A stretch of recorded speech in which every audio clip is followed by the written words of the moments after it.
নওগাঁর মান্দায় মাদ্রাসা শিক্ষার্থীদের মাঝে মশারি বিতরণ করল ছাত্রদল নেতা তানভীর ইসলাম।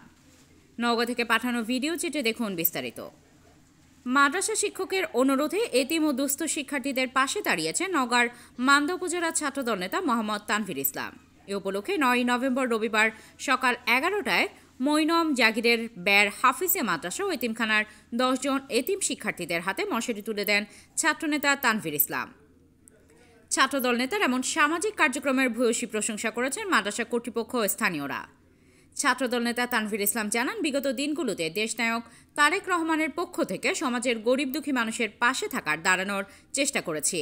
আজকে মাদ্রাসার কিছু এতিম শিক্ষার্থীদের মাঝে মশারি বিতরণ করেছি। ইনশাআল্লাহ আগামী দিনে দেশনায়ক তারেক রহমান ও ছাত্রদলের পক্ষ থেকে এরকম সামাজিক ও উন্নয়নমূলক কার্যক্রমের সর্বদা প্রস্তুত আছি। বিসমিল্লাহির রহমানির রহিম।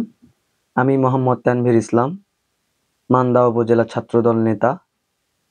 আমি বিগত দিনগুলোতে দেশনায়ক জনাব তারেক রহমানের পক্ষ থেকে গরিব দুঃখী এবং বিভিন্নভাবে সমাজের মানুষের পাশে দাঁড়ানোর চেষ্টা করেছি এবং আজকে আমি মাদ্রাসার কিছু এতিম শিক্ষার্থীদের মাঝে মশারি বিতরণ করেছি।